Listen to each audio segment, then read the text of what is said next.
を手にして今まさに始まるこの試合。死亡するさまよ疑心暗鬼が言う愛情に勝る。あなたの後ろで笑うのは本当に仲間ですか。昨日あの子が死んだだけ悲しいを滑らせ転げ落ちた。それはもしかしたら嘘かも。最後に生き残るのは誰だ。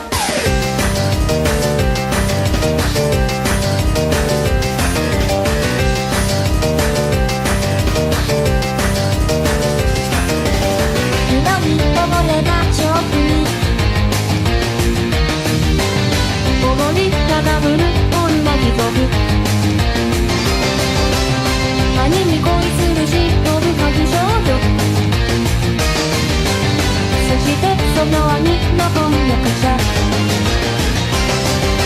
より強き才能のみが全てを得る。そして心に負けを飛び込めてまう憎しみ終わらないさまよ。現実主義が戦前論に勝る。私の命を狙うのは本当に敵なのかな。